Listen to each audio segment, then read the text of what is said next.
करुणामयी माँ परम प्रभु श्री अरविंद आज आलोचना चक्र रे उपस्थित समस्त मातृ संतान मान हृदय स्वागत एवं शुभेच्छा। आज कार्यक्रम को संचालन करुचंती सुभाष भाई एवं साहित्य परिषद कार्यक्रम अनेक सारस्वत प्रतिभा माने मांकर वरदान प्राप्त अनेक व्यक्तित्व उपस्थित रही समस्त को अनेक श्रद्धा सम्मान व्यक्त कर गतकाली सुभाष भाई गोटे आलोचनार शीर्षक मागिला बेले गोटे लेखा मोर हस्तगत है जे श्री अरविंद मूल लेखा जो भारत वर्ष संपर्क में तांकर गभीर चिंताटी को प्रकट कर कहते the chief cause of the weakness of India is the decline of thought power.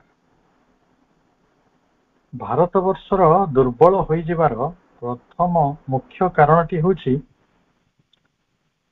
एठिकार चिंता शक्तिर अवनति, the growth of ignorance in the motherland of knowledge। Bharat वर्ष को आमे मदरलैंड ऑफ नॉलेज कहूँ, ज्ञानर मातृभूमि। जो देश रे वेद रचना हला, जो देश रे उपनिषद रचना हला, जो आरण्यक ब्राह्मण आलोचना हला, जो संस्कृतिर जोटा मूलभूमि, तपस्यार जहाँ मूलभूमि, योगर जहाँ मूलभूमि, तेणु यहाँ हूँ मदरलैंड ऑफ नॉलेज, ज्ञानर मातृभूमि। से ग्रोथ ऑफ इग्नोरेंस, अज्ञानतार गोटे बड़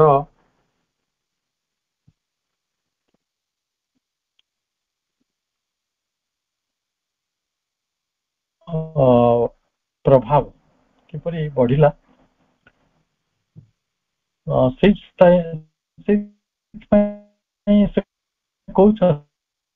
everywhere we see inability or unwillingness to think। सब स्थान रे आमे गोटे असामर्थ्य देखुचु एवं अनाग्रह भी देखुचु जे लोक माने चिंता करिया चाहते। ताको आमे गोटे शब्द रे कहि परिबा थॉट इनकैपेसिटी। चिंता करि न पारिबा, चिंतार असामर्थ्य। आउ गोटे चिंता करिया को आमे अनेक समय भय पाऊ, दैट इज थॉट फोबिया।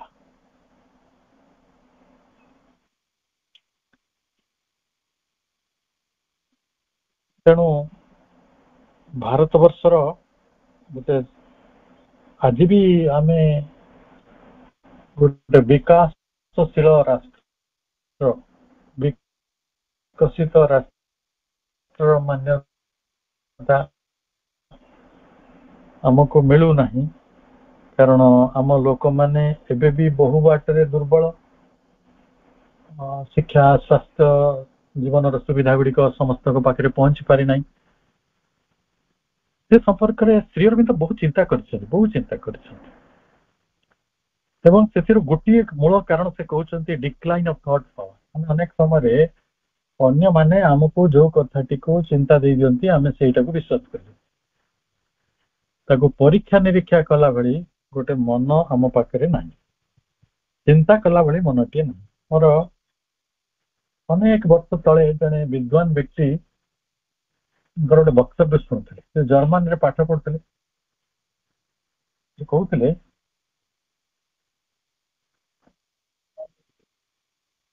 जे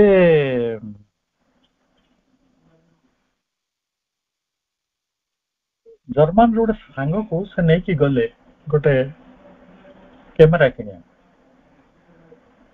से कौन कले ना से कैमेरार लेंस खोलिले, से लेंस रो फोकल लेंथ बाहर कले, लेंस रो बहुत क्वालिटी प्रिसिजन को सब परीक्षा निरीक्षा कले तापर जाय से कैमराटा किଣିले आम देश होइतले आमे सेपरी व्यवहार करूना आमे को सुंदर देखावा दरकार ऊपर सुंदर देखावा दरकार से भितरे कोन लेंस अछि केते फोटो उठाउछि कोन से फोटो उठेवार मापकाठी कोन से केते पिक्सल लो कैमरा कोन लेंस आमे से विषय एते ध्यान धारणा करंती नाही मो गोटे उदाहरण रु बुझुछि जे आमे गोटे विश्वास करूथवा जाति केवल चिंता करूथवा जाति नुहे चिंता करूथवा जाति हेतिले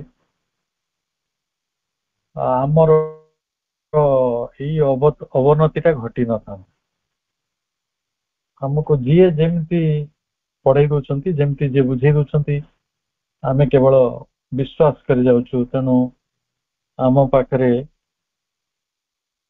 गोटे रहिछि इनाबिलिटी थॉट इन कैपेसिटी और थॉट फोबिया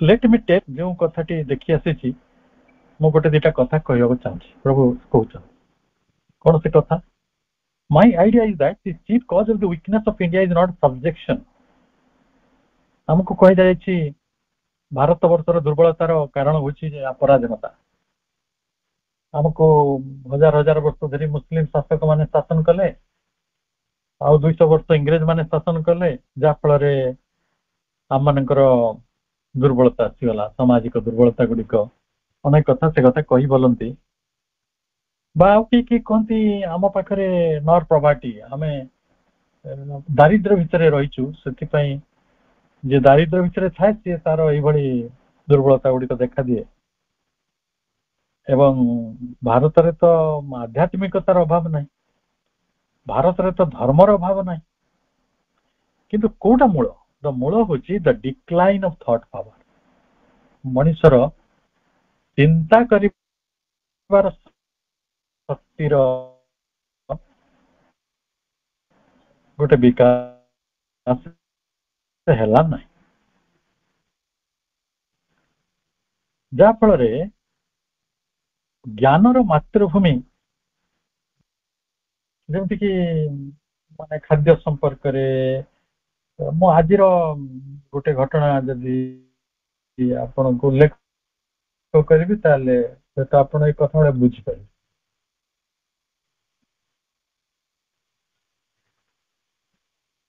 जने भद्र व्यक्ति मते कहले से काली राति रे गोटे स्वप्न देखि कोन देखछ मैं काली राति आज्ञा सोई पालिनी मते बहुत चिंता हेला कोन ना लॉन्ग ना से ग्रैंड मदर स्वप्न को ग्रैंड फादर को स्वप्न देखिले बहुत गोटे बड़ विपद आसु थाए आगो मोले हुई साइड इट किए कहला ना मो सकाळ जने गोसाई को पचारथिले ब्राह्मण गोसाई को से कहले से कहले यार पूर्ण निरा कोन करिया पड़ियो निराकरण करिया पड़ियो आपण को किछि लोक खाइया दवा पड़ियो गोटे पूजा करिया पड़ियो नले आपण गोटे विपद आसे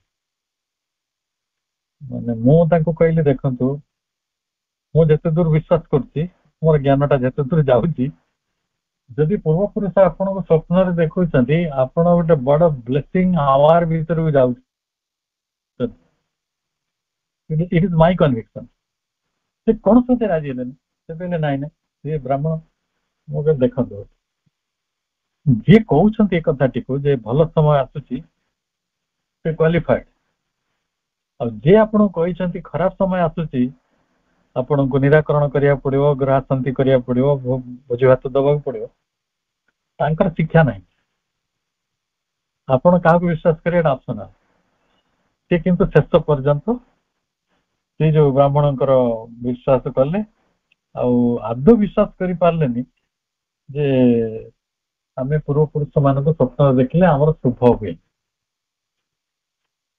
एटा कौन कहबा एटा हला थॉट इन कैपेसिटी मनीष चिंता करि पारु ना सेति पई आम चिंता राज्यटाकू चिंतार माने जो आम जीवनटाकू आमे अन्यर अधिकार को दे दिछु ଅନ୍ୟର ଅଧିकारକୁ ଆମ ଜୀବନ ଦେଇ ଦେଇଛୁ।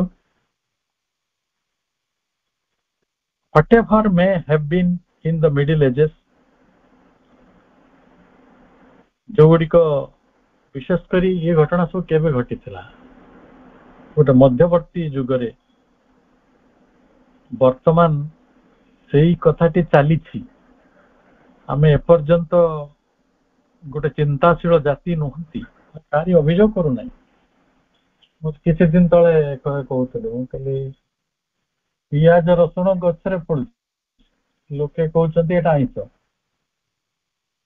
ଆଉ ଗାଈରୁ କ୍ଷୀର ଆଣୁଛେ, ସେଇଟାକୁ କହୁଛେ ସେଟା ହେଲା ନିରାମିଷ। ଲୋକେ ଜଣେ ମୁଁ ଗୋଟେ ପରିବାରକୁ ଯାଇଥିଲି, ସେମାନେ କହିଲେ ଆମେ ଗୁରୁବାର ଦିନ ଲାଉ ଖାଉନା। କାହିଁ ଖାଉନା? ନା ସେଟା ସେଦିନ ଆଇଁଷ ହେଇଯାଏ, ଆଉ ଶୁକ୍ରବାର ଦିନ ସେଟା ନିରାମିଷ ହେଇଯାଏ। ତାକୁ କଣ ବୁଝିବେ ଆପଣ? ଯେମିତି ବୁଝୁଛନ୍ତି ବୁଝନ୍ତୁ। ଯେମିତିକି ଶିବ କେବଳ ଜାଗର ଦିନ ଆସନ୍ତି, ଶିବ ଚତୁର୍ଦ୍ଦଶୀ ଦିନ, ଅନ୍ୟ ଦିନ ଶିବ ଆସନ୍ତି ନାହିଁ। ବା ଆମ ଗାଁର ଶିବଙ୍କ ଠାରୁ ଯୋଉ ହିମାଳୟରେ ରହୁଥିବା ଶିବଙ୍କର ଶକ୍ତି ଅଧିକା। ଏହି ଯୋଉ ଧାରଣା ଗୁଡିକ, ତାକୁ କୁହାଯିବ sign of A ଟେରିବଲ degeneration. ଟେରିବଲ degeneration, ଅବକ୍ଷୟର ଗୋଟେ ଭୟଙ୍କର ଚିତ୍ର, ଗୋଟେ ଡରାବନା, ଆପଣ ଭୟ ପାଇଲା ଭଳି ଗୋଟେ ଡିଜେନେରେସନ। ଆଉ ସେଇ ସମୟଟାକୁ କହିବା, ସେ ତ ଚିନ୍ତା ଶକ୍ତି ଗୋଟେ ଦେଶର ଲୋପ ପାଇଯାଏ। ସେମାନେ ଗୋଟେ ଅନ୍ଧକାର ଭିତରେ ପ୍ରବେଶ କରନ୍ତି, ରାତ୍ରି ଭିତରେ ପ୍ରବେଶ କରନ୍ତି ଏବଂ ଅଜ୍ଞାନତାର ବିଜୟ ହୁଏ। ତେଣୁ ଯାହା ବି ହଉ, ଆମେ କୋଉଠି ଅଛନ୍ତି, କିପରି ଅଛନ୍ତି, ତାହା ଗୁରୁତ୍ୱପୂର୍ଣ୍ଣ ନୁହେଁ। ବିଶ୍ୱର ଯୋଉ ବିବର୍ତ୍ତନ, ସିଏ ଆଗକୁ ଚାଲିଛି। ବିଶ୍ୱ ବିବର୍ତ୍ତନ ବର୍ତ୍ତମାନ ଆପଣଙ୍କୁ ହୁଏତ ଥଟ୍ ପାୱାର ଦୃଷ୍ଟିରୁ ଚିନ୍ତା କରିବା ମୌଳିକ ଭାବରେ ହୁଏତ ଆପଣଙ୍କ ଦ୍ୱାରା ସମ୍ଭବ ହଉନି। ଯେମିତି ବ୍ରାହ୍ମଣ ବତେଇ ଦଉଛନ୍ତି, ଯେମିତି ଜ୍ୟୋତିଷ ବତେଇ ଦଉଛନ୍ତି, ଯେମିତି ବାସ୍ତୁଶାସ୍ତ୍ରୀ ମାନେ ବତେଇ ଦଉଛନ୍ତି, ଯେମିତି ନେତା ମାନେ ବତେଇ ଦଉଛନ୍ତି, ଯେମିତି ଯିଏ ବତେଇ ଦଉଛି ଆମେ ବିଶ୍ୱାସ କରି ଯାଉଛେ। ବିଶ୍ୱାସ କରିବା ଗୋଟେ ଭୁଲ କାମ ନୁହେଁ, କିନ୍ତୁ ଆପଣ ବିଶ୍ୱାସର ପରମ୍ପରା ବି ଥାଉ, କିନ୍ତୁ ଅନେକ କଥାକୁ କ୍ରିଟିକାଲି ଆପଣଙ୍କୁ ଚିନ୍ତା କରିବାକୁ ପଡିବ। ମଡର୍ଣ୍ଣିଟିର ଗୋଟେ ସମୟରେ ଆପଣ ବାସ କରୁଛନ୍ତି, ତେଣୁ ନଲେଜର ଏଠି ବିଜୟ ହେଉ, ସାଇନ୍ସର ବିଜୟ ହେଉ। ଏଠି ଯୋଉ ଚେତନାଟି ବର୍ତ୍ତମାନ ପୃଥିବୀରେ ପ୍ରବେଶ କରିଛି ବା ଯୋଉ ଚେତନାଟି ଏଠି କାର୍ଯ୍ୟକାରୀ ହେଉଛି, ସେଇ ଚେତନାରେ ଆମେ କିଭଳି ଅଧିକ କାମ କରିପାରିବା, ସେଇ କଥାଟି ଚିନ୍ତା କରିବା। ଆଜିର ତାରିଖରେ ଆମେ ଦେଖୁଛୁ ଯୋଉମାନେ ଚିନ୍ତାଶୀଳ ଜାତି, ଗୋଟେ ୟୁରୋପ ମହାଜାତି ଅଛନ୍ତି, ସେମାନେ ବିଜ୍ଞାନର, ଆଧୁନିକ ବିଜ୍ଞାନର କଣ କୁହାଯିବ, ତାକୁ କାର୍ଯ୍ୟାନ୍ୱିତ କରିଛନ୍ତି। ଆମେ ଅନେକ ଲୋକ ଦାବି କରନ୍ତି ଆମେ ସବୁ ସାଇନ୍ସ ଟେକ୍ନୋଲୋଜି ଭାରତରେ ଆସିଥିଲା, ସେ ବିମାନ ଶାସ୍ତ୍ର ଅମୁକେ ଋଷି ବାହାର କରିଥିଲେ। ସେ ଋଷି ବିମାନ ଶାସ୍ତ୍ର ଲେଖିଛନ୍ତି, କିନ୍ତୁ ତାକୁ କେହି ବୁଝି ପାରୁଛନ୍ତି କି ନାହିଁ ମୁଁ କହିପାରିବିନି। ଆଉ ସେ ବିମାନ ଶାସ୍ତ୍ରରେ କେତେଟା ବିମାନ ତିଆରି ହେଇଛି ତା ବି ମୁଁ ଜାଣିନାହିଁ। କିନ୍ତୁ ଆମେ ଅସ୍ୱୀକାର ବି କରୁନୁ, ତାକୁ କିନ୍ତୁ ବିଚାର କରିବାର କଥା, ଚିନ୍ତା କରିବାର କଥା, ପ୍ରକୃତରେ ତାକୁ ଆନାଲିସିସ୍ ହବା କଥା। ତେଣୁ ଆମେ ଯେ ଗୋଟେ ଆଧୁନିକ ଯୁଗରେ ପହଞ୍ଚିଛୁ, ସେ ଆଧୁନିକ ଯୁଗରେ ଆମେ କେମିତି ପହଞ୍ଚିଲୁ ନା ଯେତେବେଳେ ଅଜ୍ଞାନତା ନୁହେଁ ଜ୍ଞାନର ବିଜୟ ହେଲା। ନହେଲେ ତ ଆମେ ବସନ୍ତ ହଇଜାକୁ ଠାକୁରାଣୀ କହୁଥିଲେ, ଆମେ ତ ଗୁଣିଗାନ ବି କରୁଥିଲେ ରୋଗ ଭଲ ହବା ପାଇଁ। ତେଣୁ ଆଜିର ସମୟ ହେଲା, ସେ ଯୋଉମାନେ ପ୍ରଭୁଙ୍କର ନିଜ ଲେଖାଟି ଦେଖନ୍ତୁ, ହୁ ହ୍ୟାଭ୍ ଥିଙ୍କ ମୋଷ୍ଟ, ଯିଏ ଅଧିକ ଚିନ୍ତା କରେ, ସିକ୍ସ ମୋଷ୍ଟ, ଯିଏ ଅଧିକ ଖୋଜେ ଲୋଡେ, ଲେବର୍ସ ମୋଷ୍ଟ ଅଫ୍ ଦ ୱାର୍ଲ୍ଡ, ସେ ହିଁ ଜଗତର ସତ୍ୟଟିକୁ ଶିଖେ ଆଉ and get so much more ଶକ୍ତି। ଆପଣ ଯଦି କହିବେ ଗୋଟେ କମ୍ପ୍ୟୁଟର କି ଗୋଟେ ଉଦ୍ଭାବନ ହଉ କି ଆର୍ଟିଫିସିଆଲ ଇଣ୍ଟେଲିଜେନ୍ସ ର ଉଦ୍ଭାବନ ହେଉ କି ଗୋଟେ ମେଡିସିନ ର ଉଦ୍ଭାବନ ହେଉ, ତ ସେ କୋଉମାନେ ପାଇଛନ୍ତି? ଯୋଉମାନେ ଖୋଜିଛନ୍ତି, ସିକ୍ସ ମୋଷ୍ଟ, ଯୋଉମାନେ ପରିଶ୍ରମ କରିଛନ୍ତି, ଯୋଉମାନେ ଚିନ୍ତା କରିଛନ୍ତି ତା ଉପରେ। ତେଣୁ ପ୍ରଭୁ ଉଦାହରଣ ଦଉଛନ୍ତି, if you look at Europe you will see two things। ୟୁରୋପରେ ସେ 14 ବର୍ଷ ରହିଥିଲେ, ଅନେକ ୟୁରୋପିଆନଙ୍କ ସହିତ ତାଙ୍କର ଅତି ଭାବଗତ ସମ୍ବନ୍ଧ ରହିଥିଲା। ସେ କହୁଛନ୍ତି ସେମାନଙ୍କ ପାଖରେ ରହିଛି ଦିଟା କଥା। ଗୋଟେ ହେଲା ଏ ଭାଷ୍ଟ ସି ଅଫ୍ ଥଟ୍, ଚିନ୍ତାର ଏକ ବିରାଟ ସମୁଦ୍ର, and the play of a huge and fast moving and yet disciplined force। ସେମାନେ ଗୋଟେ ବିରାଟ ଗତିଶୀଳ ଶୃଙ୍ଖଳିତ ଶକ୍ତିକୁ ନେଇକି ଖେଳ କରନ୍ତି। ଶକ୍ତିର ସନ୍ଧାନ ସେମାନେ କରିଛନ୍ତି, ଯେମିତିକି ଗୋଟେ ଡ୍ରାଇ ସେଲ୍, ଇଲେକ୍ଟ୍ରିସିଟି, ଏଗୁଡିକ ସବୁ ଆଜିର ଦେଖନ୍ତୁ ଡ୍ରାଇ ସେଲ୍ଟେ ଗୋଟେ ବ୍ୟାଟେରୀ ବାହାରି ପାରିଛି ବୋଲି ଆଜି ଦେଖନ୍ତୁ ଆପଣଙ୍କର ସବୁ ଇଭି ଗାଡି ବାହାରିଗଲାଣି, ହାଇବ୍ରିଡ ଗାଡି ବାହାରିଲାଣି, ଯୋଉଗୁଡିକ ପେଟ୍ରୋଲରେ ବି ଚାଲିବ, ବ୍ୟାଟେରୀରେ ବି ଚାଲିବ। ଆଗାମୀ ଦିନରେ ସୋଲାର ଗାଡି ସବୁ ଆସିଛି, ସୋଲାରଟାକୁ ଶକ୍ତି ଭାବରେ ସେମାନେ ଖୋଜି ପାଇଛନ୍ତି। ସୌର ଶକ୍ତି ଯେ କିଭଳି କାର୍ଯ୍ୟ କରିପାରିବ ସେ କଥା ଗୁଡିକ ସେମାନେ ଖୋଜି ପାଇଛନ୍ତି। କାହିଁକି ପାଇଛନ୍ତି ନା ସେମାନେ ଚିନ୍ତା କରିଛନ୍ତି, ତାକୁ ଖୋଜିଛନ୍ତି, ତାକୁ ଲୋଡିଛନ୍ତି। ପ୍ରଭୁଙ୍କର ଉଦ୍ଦେଶ୍ୟ ନୁହେଁ ୟୁରୋପୀୟ ମାନଙ୍କୁ ବହୁତ ଉଚ୍ଚା କରିଦେବା, ଭାରତୀୟ ମାନଙ୍କୁ ନିଚା କରିଦେବା। ସେ ଆଲୋଚନା କରୁଛନ୍ତି କଣ ପାଇଁ ଆମେ ପଛେଇ ଗଲୁ, କଣ ପାଇଁ ଆମେ ଗୋଟେ ସମାଜରେ ରହିଛୁ ଯୋଉ ସମାଜରେ ଏତେ ସବୁ ଅବକ୍ଷୟ ଘଟିଛି। ମୁଁ ଆପଣଙ୍କୁ କେତେ ଉଦାହରଣ ଦିଏ ନା, ରାତିରେ ଆସୁଛି କିଏ ମଦ ପିଇକି ତା ମାକୁ ମାରି ପକେଇଲାଣି, କିଏ ଗୁଣି ଗାରେଡି କରି 5 ଲୋକଙ୍କୁ ମାରି ପକେଇଲାଣି, କିଏ କାହା ଉପରେ ଗରମ ତେଲ ଢାଳି ଦେଲାଣି। ଏଇ ଯୋଉ ଅଦ୍ଭୁତ ଅବସ୍ଥା ଗୁଡିକ ଘଟୁଛି, ଦୁର୍ବଳତା ସମ୍ପର୍କରେ ତାଙ୍କର ସାନ ଭାଇ ତାଙ୍କୁ ବାରିନ ଶ୍ରୀ ଅରବିନ୍ଦଙ୍କୁ ଚିଠି ଦେଇଥିଲେ। ଶ୍ରୀ ଅରବିନ୍ଦ ତାର ଉତ୍ତର ସ୍ୱରୂପ ଏଇ ଚିଠିଟି ଲେଖିଛନ୍ତି। ଏଇଟା ଗୋଟେ ଚିଠିଟେ ମୁଁ ପଢୁଛି, ବାରିନଙ୍କୁ ଦିଆଯାଇଥିବା ଗୋଟେ ଚିଠି। ସେ କହୁଛନ୍ତି, if you look at Europe you will see two things, a vast sea of thought and the play of a huge and fast moving and yet a disciplined force। the whole Shakti of Europe is in that। ଗୋଟେ ୟୁରୋପର ଛୋଟିଆ ଛୋଟିଆ ଦେଶ ଥିବେ, Denmark ଭଳିଆ, Switzerland ଭଳିଆ, ଯୋଉମାନଙ୍କର ଆମ ଦେଶର 2-4ଟା ଜିଲ୍ଲା ଠାରୁ ବି ସେମାନେ ବଡ ନୁହନ୍ତି। ଆୟତନରେ ତ ଛୋଟ ଜିଲ୍ଲା ଦୃଷ୍ଟିରୁ, କିନ୍ତୁ ଲୋକ ସଂଖ୍ୟା ଦୃଷ୍ଟିରୁ ବୋଧେ ଡେନମାର୍କର ଜନସଂଖ୍ୟା 57 ଲକ୍ଷ, 1 crore ବି ସେମାନେ ପହଞ୍ଚି ନାହାନ୍ତି। କିନ୍ତୁ ଟେକ୍ନୋଲୋଜି କ୍ଷେତ୍ରରେ ସେମାନେ ଏତେ ଆଗରେ ଅଛନ୍ତି, ଆମେ ବହୁ ଜିନିଷ ତାଙ୍କ ଠାରୁ ଇମ୍ପୋର୍ଟ କରୁଛନ୍ତି। କଣ ସେଟା ଷ୍ଟ୍ରେଂଥ କଣ?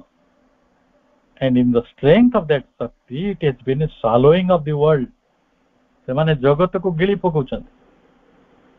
ଇଂଲଣ୍ଡ ହଉ, ଫ୍ରାନ୍ସ ହଉ, ଜର୍ମାନୀ ହଉ, ଇଟାଲୀ ହଉ, ସେମାନେ ଯୋଉ ଶକ୍ତିଟିକୁ ପ୍ରଦର୍ଶନ କରିପାରନ୍ତି, ସେ ଶକ୍ତିଟି ଏଗୁଡିକ କିଭଳି ଥିଲା? ଦିନେ ଭାରତର ତପସ୍ୱୀ ମାନଙ୍କର ସେଇ ଶକ୍ତି ଥିଲା। like the tapaswins of our ancient times, by whose power even the gods of the world were terrified।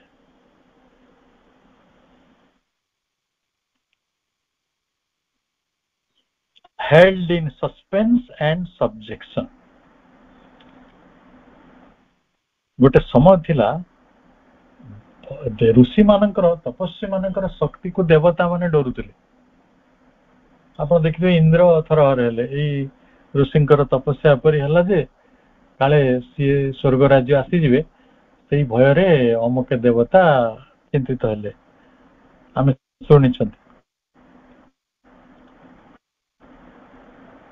ଏବଂ ଆଜି ତାରିଖରେ ସେଇ ଜ୍ଞାନ କୁଆଡେ ଗଲା? ଆମେ ସନ୍ଦେହ ଭିତରେ ଅଛନ୍ତି, ଅଧୀନତା ଭିତରେ ଅଛନ୍ତି। ସେ ହଉଛି ଅଧୀନତାର ସମୟ। ଯୋଉ ସମୟରେ ସେ ଲେଖିଥିଲେ ଆ ଭିତରେ ସମୟ ବହୁତ ବଦଳିଛି।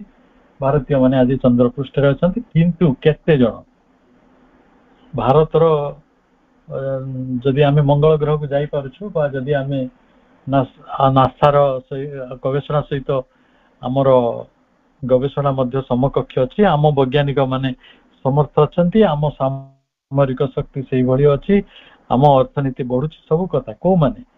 ଯୋଉମାନେ ଚିନ୍ତାଶୀଳ ବ୍ୟକ୍ତିତ୍ୱ, ଅଧିକ ଚିନ୍ତା କରନ୍ତି, ଗବେଷଣା କରନ୍ତି, ଯୋଉମାନଙ୍କର ଥଟ୍ ଫୋବିଆ ନାହିଁ, ଚିନ୍ତା କରିବାକୁ ଯୋଉମାନେ ଭୟ କରନ୍ତି ନାହିଁ। ୟୁରୋପୀୟନ ଆଉ ଭାରତୀୟ ମାନଙ୍କ ଭିତରେ ଯଦି ଗୋଟେ କମ୍ପାରିଜନ ହୁଏ, ତାହେଲେ କଣ ସେଟା ହେଇପାରିବ? ଯେ ସେମାନେ ଅଧିକ ଚିନ୍ତାଶୀଳ, ଆଉ ଆମେ ଚିନ୍ତାକୁ ଭୟ କରୁ। ଏତେ କଥା କିଏ ଚିନ୍ତା କରୁଛି, ଖାଇ ପିଇ ଚାଲ ପୂଜା କରିବା, ଆଉ ନାଚିବା, ଗୀତ ଗାଇବା, ମେଳା କରିବା, କୀର୍ତ୍ତନ କରିବା, ଭଜନ କରିବା, ଈଶ୍ୱରଙ୍କ ନାମରେ ଶାନ୍ତି ଅଛି, ଚାଲ ଶୋଇପଡିବା। ଏଇ ତାଲା ମଣିଷ ଭାରତୀୟ ମାନେ। ଶ୍ରୀ ଅରବିନ୍ଦ କହୁଛନ୍ତି ପିପୁଲ ସେ, ଲୋକମାନେ କହୁଛନ୍ତି ୟୁରୋପ ଇଜ ରନିଂ ଇନଟୁ ଦି ଜଜ୍ ଅଫ ଡିଷ୍ଟ୍ରକ୍ସନ। ସେମାନେ ଧ୍ୱଂସର ମୋହ ଭିତରେ ପ୍ରବେଶ କରୁଛନ୍ତି, କାରଣ ସେଟା ଗୋଟେ ରାକ୍ଷସ ସଂସ୍କୃତି, ସେଟା ଉପଭୋଗବାଦୀ ସଂସ୍କୃତି, ସେଇଟା ଗୋଟେ ମେଟାଲିଷ୍ଟିକ କଲଚର, ସେଇଠି ବେଶୀ କିଛି ସମ୍ଭାବନା ନାହିଁ, ସେମାନେ ଅଶାନ୍ତି ଭୋଗ କରନ୍ତି, କଷ୍ଟ ପାଆନ୍ତି। ଆମେ ଏଇଭଳି ବହୁତ ଆଲୋଚନା କରୁ। ଶ୍ରୀଅରବିନ୍ଦ କଣ କହୁଛନ୍ତି କହିଲେ? I do not think so. ମୁଁ ସେପରି ଚିନ୍ତା କରୁନି। All these revolutions and offsettings are preconditions of a new creation. ସେଠି ଯୁଦ୍ଧ ହଉଛି, ରକ୍ତପାତ ହଉଛି, ରିଭଲ୍ୟୁସନ ହଉଛି। ଫ୍ରେଞ୍ଚ ରିଭଲ୍ୟୁସନ ଦିନ ହେଇଥିଲା। ସେ ରିଭଲ୍ୟୁସନ ଗୁଡିକ ରସିଆନ ରିଭଲ୍ୟୁସନ ହେଇଥିଲା, ଅପସେଟିଂ ସେଗୁଡିକ। କିନ୍ତୁ ସେଇ ଅପସେଟିଂ କୁ କଣ କହିପାରିବା? ଯେ ଗୋଟେ ନବ ସୃଷ୍ଟି ପାଇଁ ସେଗୁଡିକ ସବୁ ପ୍ରି କଣ୍ଡିସନ। ଯୋଉଠି ଆଲୋଡନ ନାହିଁ, ସେ ସ୍ଥାନରେ ନବଜନ୍ମଟା କଣ ହବ? ନୂଆ କଥାଟା କେମିତି ଆସିବ? ଆସିବନି ନା।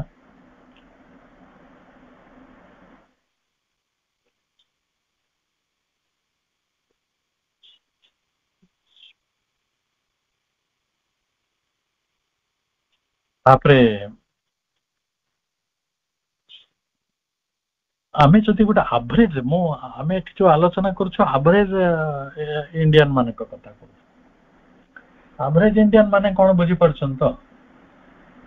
ବହୁତ ଦିନ ତଳେ ଏଇଭଳି ଗୋଟେ ପ୍ରେରଣା ଆସିଥିଲା ମୋ ଅନୁଭୂତି କହିବା ପାଇଁ, ଆଜି ପୁଣି ମନେ ପଡୁଛି, ଯେହେତୁ ଆଜି କହିଦଉଛି। ଓଡିଶାରେ ଜଣେ ବିଦ୍ବତ୍ତା କବି ଥିଲେ, ଭଲ କବିତା ଲେଖନ୍ତି, ପ୍ରଫେସର ଥିଲେ। ତାକୁ ପାଠ୍ୟପୁସ୍ତକ ସଂସ୍ଥା ଗୋଟେ ନିବେଦନ କଲେ ଯେ ଆପଣ ତ ଏତେ କବିତା ଲେଖିଛନ୍ତି, ଆମକୁ ଗୋଟେ କବିତା ଦିଅନ୍ତୁ, ଛୁଆମାନଙ୍କ ପାଇଁ ପଢାଯିବ ୟୁନିଭର୍ସିଟି ଲେଭେଲରେ। ସେଠୁ ସିଏ ସାର୍ ଜଣକ କହିଲେ, କୋଉ କବିତାଟା ଦେବି, ମୁଁ ତ ହଜାର ହଜାର କବିତା ଲେଖି, ମୋ ପାଇଁ ସବୁ କବିତା ପ୍ରିୟ। ସେଇଠୁ ସେ କଲେଜର ସବୁଠାରୁ ଯିଏ ତାଙ୍କ ଦୃଷ୍ଟିରେ ଗୋଟେ ନିର୍ବୋଧ ପିଲା, ତାକୁ ଡାକିଲେ।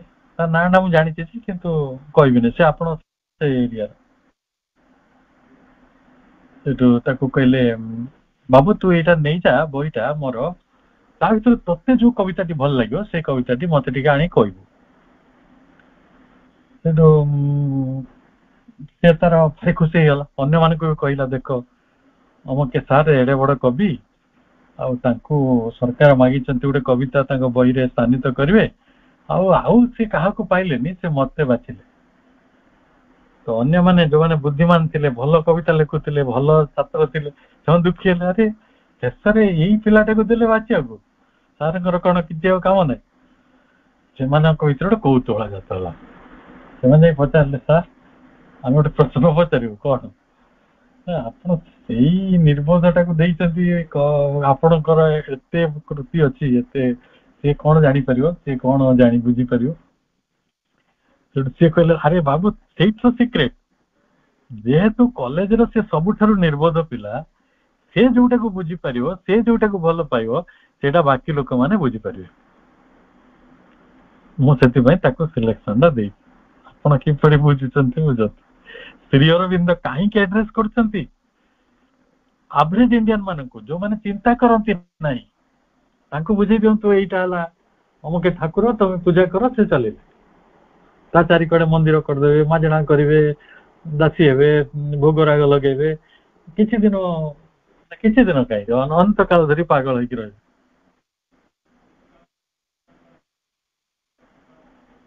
ଦେବଶକ୍ତି କଣ, ସେମାନେ କାହିଁକି ରହିଛନ୍ତି, ସେମାନେ ଆମର କଣ କରୁଛନ୍ତି, ସେ କଥା ଗୁଡିକ ଗବେଷଣା କରିବାର ଧୈର୍ଯ୍ୟ ଆଙ୍କ ପାଖରେ ନାହିଁ। ପ୍ରଭୁ କହୁଛନ୍ତି ଯେ ମୁଁ ଆଭରେଜ ଇଣ୍ଡିଆନ କଥା କାହିଁକି କହୁଛି, not want to think and can't think. ଏମାନେ ଚିନ୍ତା କରିବାକୁ ଚାହାନ୍ତି ନାହିଁ, ଆଉ ଚିନ୍ତା ସେ କରିବି ପାରିବେନି। ଆପଣ ସେଇ ଲୋକମାନଙ୍କ ଆଖିରେ ଆସୁଛି ସେ ଦୃଶ୍ୟ। ଆପଣ କୌଣସି ଗୋଟେ ଏଇ ଯୋଉ ଗୁଣି ଗାରେଡି ଗୋଟେ ଦେଶ ସବୁ ଗୋଟେ ଜିଲ୍ଲାକୁ ଯିବେ, ମୋର ମନେ ପଡୁଛି ରାଉରକେଲାରେ ରହିଲା ବେଳେ ଗୋଟେ ପରିବାର ଥିଲା।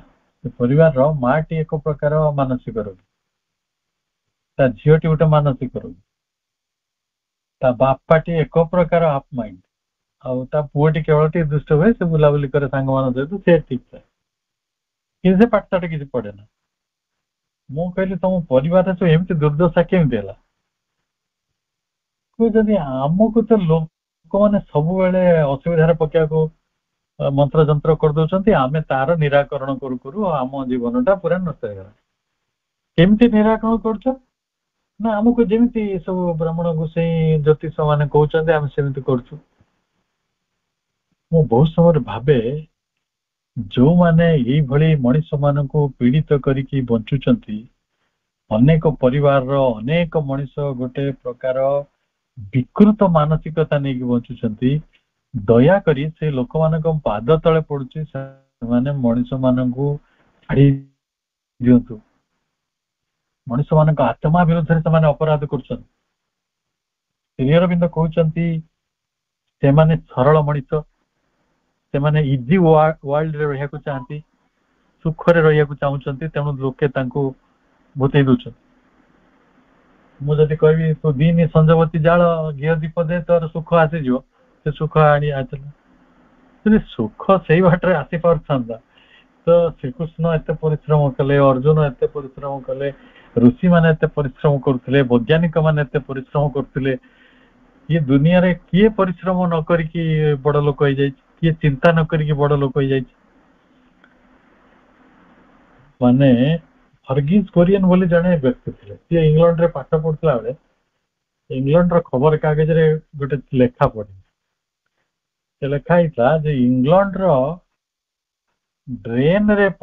ଡ୍ରେନ ପାଣିରେ ଯେତିକି ବିଶୁଦ୍ଧତା ଅଛି, ଭାରତର କ୍ଷୀରରେ ସେତିକି ବିଶୁଦ୍ଧତା ନାହିଁ। ଏ କଥାଟା ତାଙ୍କୁ କଷ୍ଟ ଲାଗିଲା, ବହୁତ କଷ୍ଟ ଲାଗିଲା। ସେ ଚିନ୍ତା କଲେ କଣ କଲେ ଆମେ ଭାରତ ବର୍ଷର କ୍ଷୀର ଉତ୍ପାଦନକୁ ସେଇଭଳି ବିଶ୍ୱର ମାନ ଦେଇପାରିବା। ସେ ହଉଛନ୍ତି ଅମୁଲ କମ୍ପାନୀର ପ୍ରତିଷ୍ଠାତା। ଜଣେ ଚିନ୍ତା ନ କଲେ, ଜଣେ ବିଚାର ନ କଲେ ସରଳ ନୁହେଁ ସେଇ ଦିଗରେ କାମ କରିବା। ଆପଣ ଚିନ୍ତା କରନ୍ତୁ ଜାମସେଦଜୀ ଟାଟା, ଯିଏ 19ଶ ଶତାବ୍ଦୀର ପ୍ରାରମ୍ଭରେ ଭାରତ ବର୍ଷର ପ୍ରଥମ ଇସ୍ପାତ କାରଖାନା ସ୍ଥାପନ କରିଥିଲେ। ସିଏ ଗୋଟେ ଟେକ୍ନୋକ୍ରାଟ ନୁହନ୍ତି କି ଇଞ୍ଜିନିୟର ନୁହନ୍ତି, ସିଏ ଯାଉଥିଲେ ମାଞ୍ଚେଷ୍ଟର ଲୁଗା ବେପାର କରିବାକୁ, ଜାହାଜରେ ତାଙ୍କୁ ଜଣେ ସନ୍ନ୍ୟାସୀ ଦେଖାହେଲେ। ସେ ସନ୍ନ୍ୟାସୀ ତାଙ୍କୁ ପ୍ରେରଣା ଦେଲେ, ଆପଣ ଟେକ୍ନୋଲୋଜି ସାଇନ୍ସକୁ ଉପଯୋଗ କରି ଗୋଟେ କାରଖାନା କରୁନାହାନ୍ତି, ଏଇ ବେପାରରେ କାହିଁ ପଶୁଛନ୍ତି? ତାପରେ ସେ ଗଲେ ଟେକ୍ନୋଲୋଜି ବର କଲେ, ଆଉ ସେଠି ଟେକ୍ନୋକ୍ରାଟ ମାନଙ୍କୁ ବିଦେଶରୁ ଆଣିଲେ ଆଉ ନିଜର କାରଖାନା ତିଆରି କଲେ। ଏମାନେ ହଉଛନ୍ତି ସଲିଟାରୀ ଜାଏଣ୍ଟ। ତାଙ୍କୁ ଜାଏଣ୍ଟ ମାନିବା ମାନେ ସେମାନେ ତାଙ୍କ ଫିଲ୍ଡର ରିଅଲ ଜାଏଣ୍ଟ। ତେଣୁ ଏଇ ଯୋଉ ଜାଏଣ୍ଟ ମାନଙ୍କୁ ଛାଡିଦେଲେ, ଆପଣଙ୍କ ଦେଶରେ ଜଣେ ଏପିଜେ ଅବଦୁଲ କଲାମ ଥିଲେ, ମିସାଇଲ ମ୍ୟାନ ଯାହାଙ୍କୁ କୁହାଯାଉଥିଲା, ଯିଏ ନ୍ୟୁକ୍ଲିୟର ବମ୍ବ ର ଚିନ୍ତା ବି କରିଛନ୍ତି। ଡିଆରଡିଓ କୁ ଯିଏ ଏତେ ବଡ उच्चता प्रदान करेछंती बिना चिंता रही गल आमे सब सिंपल मैन है कि एवरेज मैन है कि जो माने एवरेज मैन और सिंपल मैन रो संज्ञा कौन संज्ञा होचे man who doesn't want to think जे चिंता करियो चाहू नाही जे कैनॉट थिंक जे चिंता करि परिबो नाही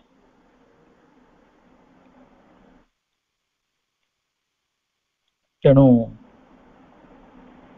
सेमानक जे चिंता करिबनी ता पाखरे कोन रहइबनी शक्ति भी रहइबनी सामर्थ्य भी रहइबनी क्षमता भी रहइबनी प्रतिभा भी रहइबनी तेणु in India you want the simple thought the easy word आमे आपण परीक्षा करिवे तो गोटे परीक्षा करंतु आज गोटे उपनिषदर बहिटे किनिवे आउ ताकू 5 जण लोक को पढिया को देबे सेमता किनिबेनी आपण ताकू कहबे के पढिलो बाबू को आपण से 5 जण जाक कोन कहउछन देखिबे लोभरे पड़ी के के बहिटा नै जाई पारे किंतु से पढिबो नै कारण देखो एते गभीरतार चिंता मु काई करी ता माने चिंता करिवा को से माने अनिच्छुक चिंता जगत रे प्रवेश करिया को से माने अराजी किंतु यूरोप जदि हबो in Europe they want the deep thought से माने वर्तमान किंतु अलग आइ गेलानी से माने भी इजी वर्ड रे जिवा को चाहिलेनी भारतीय माने डीप चिंता को जिवा को चाहिलेनी समय बदली आज एशिया जो पुनरुत्थान है प्रभुंकर जो स्वप्न आज कोरिया हो जापान हो चीन हो कि भारत भी टू सम एक्सटेंट माने जेति की प्रगति कले यूरोप आज चिंता कर तेणु यहाँ हूँ चिंता शक्ति यूरोप रे से डीप वर्ड डीप थॉट चाहती एवं सेमानक देश रे जो माने ऑर्डिनरी लेबरर सामान्य श्रमिक सेमाने आर्टिसन जो माने सेमाने मध्य कारीगर जो माने सब सेमाने मध्य वांट्स टू नो सेमाने भी शिक्षा को चाहती जानिया को चाहती आपन को छोट दिने आमे पढिछंती ना जने गालिलियो थिले गालिलियो इटाली रो जने महान वैज्ञानिक जांको नारे रेडियो वेव और जे जनक गालिलियो रेडियो वेव बाहरी पारछर सिना आज तारिख रे आपण मोबाइल भी काम कर परछि आमे बे आप रे जो क्लास करछे सेरा तांकर दान मु एटी कथा कहू जे आपण चारियाडे सुनुछंती एटाला रेडियो वेव रो करामती गालिलियो गोटे स्कूल पियन थिले गोटे कॉलेज रो से डॉक्टर चौक सेतबेले भी तांका देश रे व्यवहार होतला आउ से तांकर जे अध्यापक थिबे तांको सेही जुगांती कबाड़ झरका खोल दियती क्लासरूम मेंटेनेंस रो काम कर सरला परे से झरका पाखरे बसी सुनंती लेक्चर्स से फिजिक्स रो लेक्चर सुनु सुनु फिजिक्स से हम देशर पियन माने कथा के भाबी पारि एते सहज ने तेणु भावी मु तो पियनटे मु कहीं शुणा शुणा जाए आइनस्टाइन ड्राइवर आइनस्टाइन जो असुस्थ हो पड़ते कौन जगह को अनुपस्थित रोते सी आइनस्टाइन ड्राइवर जाइए भाषण देला कारण सी भी जड़े सीरियस थिंकर थिले तेणु डिफरेंस टी कौन रोची जदि गोटे यूरोपियन वैज्ञानिक थॉट और स्ट्रेंथ को हिसाब करवा आम भारत विशेषकर जेहेतु प्रभु भारतीय लोक मान एड्रेस कर भारत जदि आम लोक मान विचार करवा ताले गोटे गैप निश्चय देखा गोटे डिफरेंस देखा मोर फर्स्ट हैंड एक्सपीरियंस कहूँ थे राउरकेला स्टील प्लांट आप जानते सेटा भी जर्मन टेक्नोलोजी रशियन टेक्नोलोजी रो गोटे सम्मिश्रण रशिया रो भी किसी साइंटिस्ट आसते किसी साइंटिस्ट जर्मन रो आसते रहिबार अलग व्यवस्था थिला एबे भी फॉरेन कंपनी फॉरेन लोक मान रहिबा पई अलग स्थान रही यूनिट 9 रे ସେମାନେ ସବୁ ଅଲଗା ପ୍ରକାରେ ରହନ୍ତି, ତାଙ୍କ ମାର୍କେଟ ଅଲଗା, ଖାଦ୍ୟ ଅଲଗା। ଥରେ ଗୋଟେ ବଡ ବ୍ରେକଡାଉନ ହେଲା, ଇଣ୍ଡିଆନ ଇଞ୍ଜିନିୟର ମାନେ ବଢିଆ ପ୍ୟାଣ୍ଟ ସାର୍ଟ ପିନ୍ଧିକି ବଡ ବଡ ମୋଟା ଦରମା ପାଆନ୍ତି, କାହାକୁ ଆକ୍ଷେପ କରୁନି, କେହି ମନ ଦୁଃଖ କରିବେନି, କିଏ ତାଙ୍କର ବଢିଆ ଡ୍ରେସ ଫ୍ରେସ୍ ପିନ୍ଧିକି କୋଟ ଫୋଟ ଟାଇ ଫାଇ ଭିଡିକି ବୁଲୁଥିଲେ।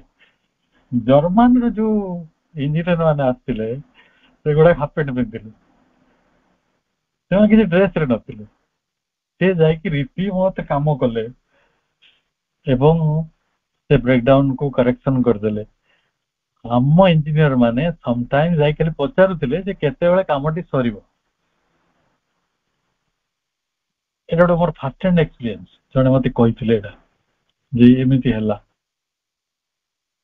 ତେଣୁ ମୁଁ ଯେହେତୁ ଶ୍ରୀ ଅରବିନ୍ଦଙ୍କର ମୂଳ ଲେଖାଟିରେ ବର୍ତ୍ତମାନ ଅଛି, नो ବଡି କ୍ୟାନ୍ ଚ୍ୟାଲେଞ୍ଜ ଯେ ହଁ ପ୍ରକୃତରେ ଆମେ ସବୁ ଭାରି ଡିପ୍ ଥଟ୍ ଭିତରକୁ ଯାଉ, ଡିପ୍ ଥଟ୍ ଭିତରକୁ ଯାଇଥିଲେ ଆମର ଏଇ ଦୁର୍ଦ୍ଦଶା ହେଇନଥାନ୍ତା। ତେଣୁ ଯୋଉ ଦୁର୍ବଳତାର ସୀମା ନିର୍ଦ୍ଧାରଣ କରାଯାଇଛି, ସେ ଇଏ ସୀମା ନିର୍ଦ୍ଧାରଣ ମୁଁ କରିନାହିଁ, ଶ୍ରୀ ଅରବିନ୍ଦ କରୁଛନ୍ତି। ସେ କହୁଛନ୍ତି when it comes into the spiritual field, its thought power can no longer move ahead. ଭାରତରେ ଗୋଟେ ଶକ୍ତି ରହିଛି, ସେଟା ହଉଛି ଆଧ୍ୟାତ୍ମିକ କ୍ଷେତ୍ର, ଯୋଉଠି ୟୁରୋପୀୟ ମାନଙ୍କର ଚିନ୍ତା ଶକ୍ତିଟା ବେଶୀ ଦୂର ଯାଇନାହିଁ। There Europe sees everything as riddle. Europe ଭାବେ ଏଟା ଗୋଟେ ଗୋଲକ ଧନ୍ଦା, ରିଡିଲ ଗୋଟେ ନେବୁଲସ୍ ମେଟାଫିଜିକ୍ସ ବୋଲି କୁହାଯାଉଛି ବା କୁହାଯାଉଛି ୟୋଗିକ ହାଲୁସିନେସନ। ସେମାନେ they rub their eyes in smoke and can see nothing clear.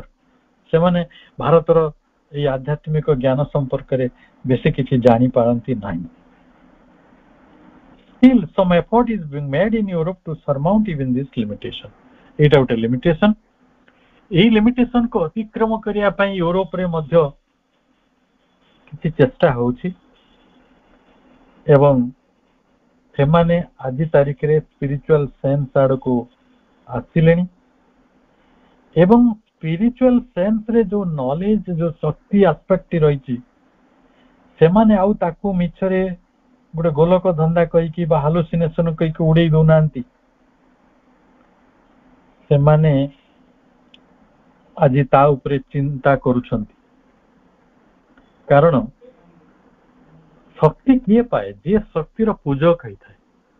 ଆଧ୍ୟାତ୍ମିକ ଶକ୍ତି ଯଦି ଗୋଟେ ଶକ୍ତି, ତାହେଲେ ସେ ଶକ୍ତିଟି ପ୍ରାପ୍ତ ହବ ଯିଏ worshipper of ଶକ୍ତି।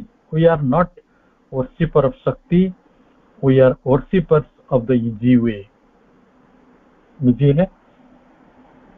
ଆମେ ଭୋଗ ରାଗ କରିକି ଖାଇ ପିଇକିରି ପୂଜା କରିଦେଇକି ଖସିଯିବା ଲୋକ, ଶକ୍ତିର ଆରାଧନା କରୁଥିବା ଲୋକ ଆମେ ନୁହନ୍ତି। ଶକ୍ତି is not to be held by easy way। ସାଧାରଣ ଉପାୟରେ ଶକ୍ତି ମିଳିଯିବ ନାହିଁ।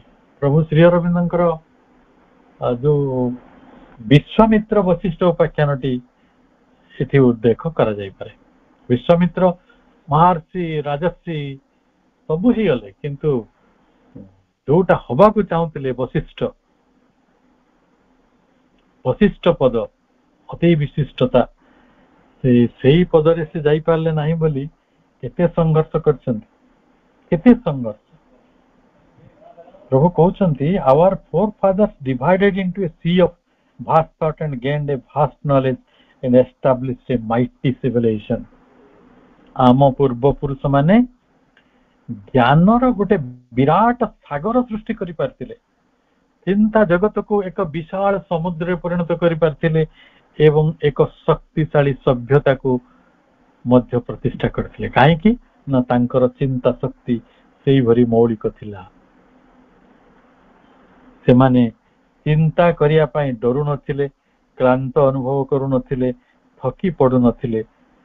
କିନ୍ତୁ ଯୋଉ ଦିନ ଠାରୁ ଭାରତ ବର୍ଷର ଚିନ୍ତା ଶକ୍ତିଟି ଡିମିନିଶ କଲା, କମି ଆସିଲା, ଏବଂ ସେଦିନ ଆମେ ଆମ ସଭ୍ୟତାକୁ ଗୋଟେ ବାଇଗଟ୍ରି ଏକ୍ସଟର୍ନାଲ, ମାନେ ଯୋଉଠି ଅନେକ ପ୍ରକାର ଦ୍ୱନ୍ଦ୍ୱ ରହିଛି, ଯୋଉଠି ଅନେକ ପ୍ରକାର ଅନ୍ଧବିଶ୍ୱାସ ରହିଛି, ଅନେକ ପ୍ରକାର ଅଜ୍ଞାନତା ରହିଛି, बहुत प्रकार जो बाह्य धर्म गुड़िक रही आम से गुड़िकर शिकार हेले स्पिरिचुआलिटी तार आलोकटी हरई बसिला एवं आमे गोटे गोटे सामयिक भाव गोटे रिलीजियस इंटॉक्सिकेशन भीतर चलीगले धार्मिक निशा आज भी भारतीय माने धार्मिक निशा मध्य अच्छा से निशा भीतर बाहरी पारना and so long as this sort of thing continues प्रभु कहते एटा भी से बारिन पाखु चिठीर गोटे कथा से कहते जेते पर्यंत ये कथा चली any permanent resurgence of India is improbable भारतर गोटे स्थायी उत्थान संभव नुहे तेणु भाई भण माने आमे प्रभुंकर एटा गोटे संकलित करा जाइथिबा अनेक लेखार केते गोटे पृष्ठ अछि आमे तो सब पढ़ी परिबानी मुख मूल केतेटा बिंदु आपण को कहली सेथिरे जो कथा को स्पष्ट कर दिया जाइछि जे जो माने चिंता शक्ति को व्यवहार करती शक्तिर प्रकृत आराधना करती शक्ति को खोजती एवं से परिश्रम करती एवं से अति गभीरता को जानती से माने प्रकृत रे शक्ति प्राप्त होती आउ से शक्ति मिले एवं से माने शक्तिशाली होता तेणु दुटा कंपैरिजन भी से करिसेंती तो आधुनिक भारत रे समय बदली किंतु आमे देखुछु जायंट्स अछंती निश्चय किंतु जायंट्स मान को छाड़देले साधारण मनुष्य गुड़िक चिंता को डरती से राशनाली किसी कथा भाव को राजी ना जदि आप बुझे चेष्टा करेंगे से आपण विरक्त हो आपण को धर्म छड़ा कहे ईश्वर द्रोही कहे जाति छड़ा कहे धर्म विरोधी बोली कहे शास्त्र विरोधी बोली कहे तेणु एगुड़िक जहाँ सत्य कि सत्य को खोजा विज्ञानमय चेतना मध्य प्रवेश करने प्रभु जो कल्पना करते यही कारण से मनीष चिंता जगत रे गोटे बड़ बादशाह हो पार चिंता जगत रे मौलिक चिंताटी को सी जिते आग को नब तार व्यक्तित्व तार पराकाष्ठा तार प्रतिष्ठा से सेतिकी बड़ हो पार तेणु आज तारिख रे बिना चिंतार कई वैज्ञानिक हुए ना कई दार्शनिक हुए ना कई लेखक हुए ना कई कवि हुए ना तेणु आम चिंता शक्ति को आम किपरि विनियोग करवा आम उपर निर्भर करे से अनुसार निर्भर करे आम व्यक्तित्व प्रतिष्ठा एवं आम व्यक्तित्व गोटे कनक्वेस्ट जो व्यक्तित्व प्रतिष्ठा हम ताले आम समर्पण करिपरिबा आम से जोगर धारा मध्य को प्रवेश करिपरिबा एवं सेतेबेले मध्य आम ऐश्वरिक कार्य करिपरिबा एतिकी वक्तव्य सहित आज वाणी सभा को ये रखुची समस्त को अनेक अनेक शुभेच्छा वंदे मातरम।